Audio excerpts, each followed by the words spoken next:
Hello मेरे प्यारे दोस्तों, कैसे हैं आप लोग। आई होप कि आप सब बहुत अच्छे होंगे। तो चलिए हम आज की क्लास स्टार्ट करते हैं। पिछली क्लास में हमने क्या देखा था? पिछली क्लास में हमने ग्रहों और उपग्रहों के बारे में जाना था। तो इस क्लास में हम उससे छोटी जो सेलेस्टियल बॉडीज हैं उनके बारे में जानेंगे। ठीक है, देखिए अब ग्रह पढ़ लिए थे हमने, उपग्रह पढ़ लिए थे, उसके बाद जो छोटी सेलेस्टियल बॉडीज हैं उनमें सबसे पहले नंबर पे कौन सा किसको देखेंगे हम? धूमकेतु को। ठीक है, क्या है? धूमकेतु। धूमकेतु मतलब कि इसी को इंग्लिश में बोलते हैं कॉमेट। देखिए धूमकेतु क्या होते हैं, कॉमेट क्या होते हैं। जैसे कि हमने देखा कि जब विस्फोट हुआ था, जब आपने सौर मंडल की उत्पत्ति की परिकल्पना समझी थी, तो क्या हुआ था, एक तारे ने दूसरे तारे के साथ मिलकर के क्या कर दिया था? विस्फोट कर दिया था। सुपरनोवा विस्फोट हुआ था तारे में। तो जब विस्फोट हुआ तो क्या हुआ, कुछ पदार्थ तो ग्रहों के रूप में बन गए, लेकिन कुछ पदार्थ इधर उधर फैल गए। उन्हीं से क्या हुआ, धूमकेतु ग्रहों क्षुद्र ग्रहों का निर्माण हो गया। ठीक है, अब देखिए ये जो क्षुद्र ग्रह यानी ये जो कॉमेट हैं, ये जो धूमकेतु हैं, ये क्या है?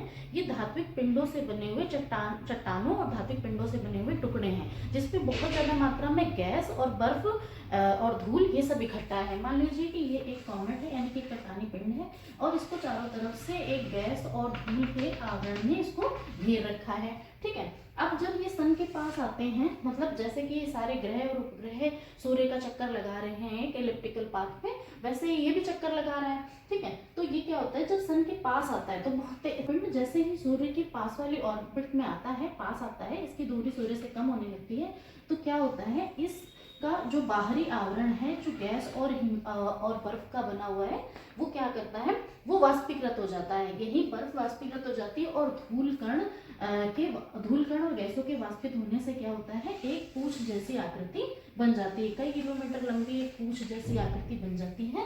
इसी को हम क्या कह देते हैं? इस पूंछ जैसी आकृति होने की वजह से इसी को हम पुच्छल तारा भी कहते हैं। क्या कहते हैं बेटा? पुच्छल तारा। अब देखिए इसका जो मिड का भाग था वो कैसा था? ठोस चट्टानी था। इस ठोस चट्टानी भाग को इस कॉमेट की नाभि कहा जाता है, और इसके बाहर जो आगे के भाग में जो बहुत ज्यादा गैसें इकट्ठी हो रखी थी, जब ये बहुत तेजी से सूर्य की तरफ आएगा तो यही गैसें आयनित होकर और जो बर्फ के टुकड़े हैं वो वाष्पीकृत होकर एक पूंछ जैसी आकृति बना लेंगे। जैसे सपोज करो एक आग से जलता हुआ गोला अगर आप फेंकोगे तो क्या होगा, फेंकते समय उसके जो आग की लपटें हैं वो पीछे की तरफ मूव करेंगी, है ना, तो उससे क्या बन जाएगा, एक पूंछ जैसी आकृति ऐसे ही इसमें बन जाती है। अब ये जो आगे का भाग है जो धूल से गैसों से भरा हुआ है, इसी को हम क्या कह देते हैं? इसको हम कहते हैं कोमा, और ये पीछे वाला भाग क्या हो गया? टेल यानी कि पूंछ।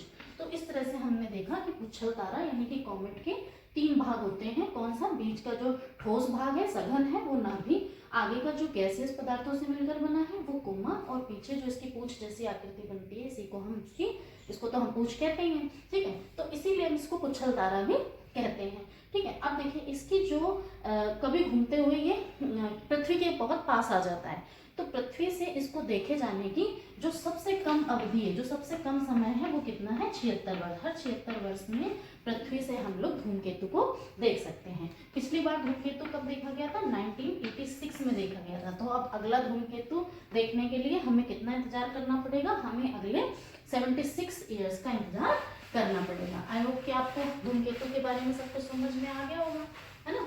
अब चलिए, हमने धूमकेतु देख लिया, इससे अगली जो बॉडी है उसको हम क्या कहेंगे? सेलेस्टियल बॉडी, क्षुद्र ग्रह के बारे में जानेंगे। क्षुद्र ग्रह, एस्ट्रॉइड्स, ठीक है। अब देखिए एस्ट्रॉइड्स क्या हैं? ये भी उन्हीं पदार्थों के बचे हुए टुकड़े हैं, लेकिन ये आकार में धूमकेतु से थोड़े बड़े हैं। धूमकेतु से बड़े हैं लेकिन ग्रहों से छोटे हैं, तो इनको हम क्या कह देते हैं? इनको हम क्षुद्र ग्रह कह देते हैं। ठीक है, क्षुद्र ग्रह छोटा सा ग्रह है ना, बने उसी मटेरियल से हैं। अब देखिए मैंने आपको बताया था कि मंगल और बृहस्पति के बीच में, यहाँ पर मंगल है और बृहस्पति के बीच में एक क्षुद्र ग्रह की पेटी पाई जाती है। ठीक है, जहाँ पर बहुत सारे क्षुद्र ग्रह हैं। क्यों? क्योंकि बृहस्पति ग्रह जो है वो इतना आकार में बड़ा है, उसके गुरुत्वाकर्षण के प्रभाव से सारे जो क्षुद्र ग्रह हैं वो यहाँ पर एक पेटी के रूप में पाए जाते हैं। इस बेल्ट में बहुत सारे क्षुद्र ग्रह पाए जाते हैं, लेकिन क्या ये यहीं रहेंगे? क्या यहाँ पर चिपक तो गए नहीं, स्टेबल तो हो नहीं गए, आखिर गति तो ये भी करेंगे, सब मूवमेंट कर रहा है, सब कुछ सारा ब्रह्मांड मूव कर रहा है, तो ये जब ग्रहों के साथ साथ ये भी मूवमेंट करेंगे, है ना, तो ये मूवमेंट करेंगे, और मूवमेंट करते हुए जब ये किसी प्लैनेट के पास आ जाएंगे, जब ये किसी प्लैनेट के गुरुत्वाकर्षण प्रभाव की वजह से उसकी तरफ खींचने लगेंगे। तो ऐसे ही इसके सबसे पास कौन सा है, मंगल। तो मंगल के पास आकर के ये अक्सर गिरते रहते हैं, जिसकी वजह से मंगल पे बहुत सारे बड़े बड़े क्रेटर्स पाए गए हैं, है ना, क्योंकि ये गिरते हैं और गिर करके क्या बनाते हैं, गड्ढे बनाते हैं। उन्हीं गड्ढों को हम लोग क्रेटर कहते हैं। ठीक है, अब देखिए कभी कभी ये हमारी पृथ्वी की ऑर्बिट में भी आ जाते हैं, आकर के पृथ्वी पर भी, पृथ्वी का आकर्षण बल जब इन पे लगता है तो ये पृथ्वी पर भी गिरने के लिए मतलब गिरने की इनकी प्रवृत्ति होती है कि गिरेंगे। ठीक है, अभी नासा ने एक इन्हीं क्षुद्र ग्रहों को देखने के लिए, मतलब इनसे पृथ्वी की रक्षा करने के लिए एक ट्रैक्टर बनाया है, मतलब एक डिवाइस बनाई है जिसका नाम है ग्रेविटी ट्रैक्टर। क्या नाम है इसका? इसका नाम है ग्रेविटी ट्रैक्टर, जो क्या करता है, क्षुद्र ग्रहों को ट्रैक करता है और ट्रैक करके ऐसा मान सकते हैं कि ट्रैक करके अंतरिक्ष में इनको ये नष्ट कर देगा ताकि हमारी पृथ्वी सेफ बची रहे। देखिए क्षुद्र ग्रहों को टकराने के लिए ऐसे ही एक क्षुद्र ग्रह टकराया था, जिसका नाम क्या था, इजिप्टा।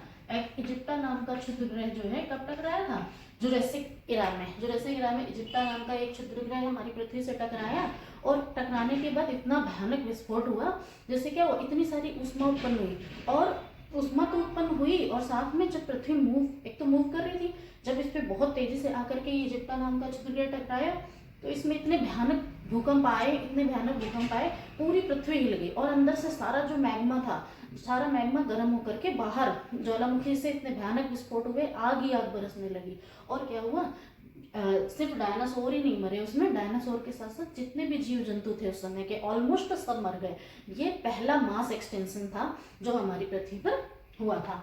ठीक है, तो आई होप कि आप लोगों को क्षुद्र ग्रह के बारे में सब कुछ समझ आ गया होगा। ठीक है, अब क्षुद्र ग्रह के बारे में एक और जो संरचना है जिसके बारे में हम जानते हैं वो है उल्कापिंड।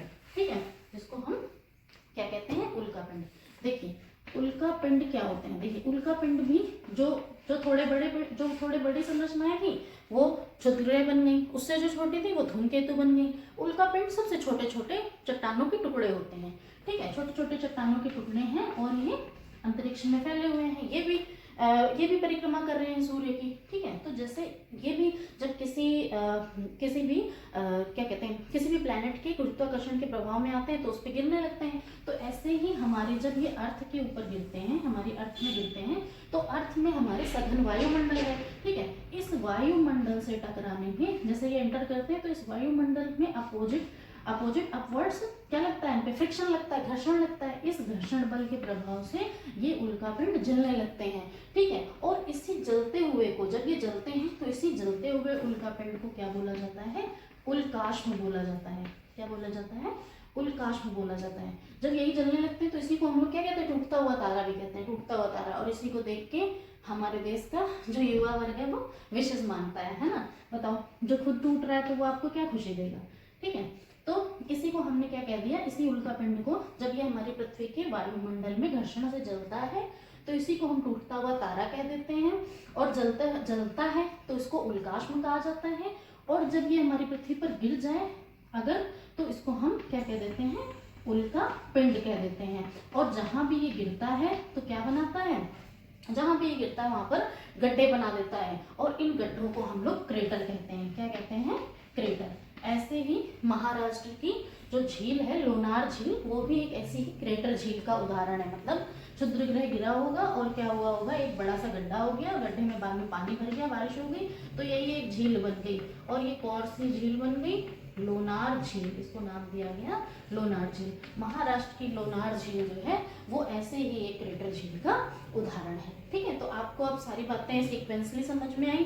पहले हमने पृथ्वी की उत्पत्ति समझी, हमने मतलब अपने ब्रह्मांड की उत्पत्ति समझी, हमने अपने ग्रहों की उत्पत्ति समझी, सौर मंडल कैसे बना, किस तरह से सौर मंडल में ग्रह बने, ग्रहों ने अपने उपग्रह कैसे पाए, और उपग्रहों के बाद जो छोटी छोटी सेलेस्टियल बॉडीज हैं हमने उनके बारे में भी जान लिया। ठीक है, अब देखिए हमने यहाँ से हमारा जो है एक ओवरव्यू मतलब अंतरिक्ष का एक ओवरव्यू खत्म होता है। अब इसके बाद जब हम पढ़ेंगे तो हम अपने ग्रह, हम अपनी पृथ्वी के बारे में पढ़ेंगे। आफ्टर ऑल भूगोल सब्जेक्ट हमारी किसके बारे में, हमारी पृथ्वी के बारे में। तो हम उसमें अपनी पृथ्वी के बारे में सब कुछ जानेंगे। पहले हम उसको बाहर से कवर करेंगे फिर अंदर से। ठीक है, तो अगली क्लास में हम पृथ्वी के बारे में पूरा सब कुछ जानेंगे।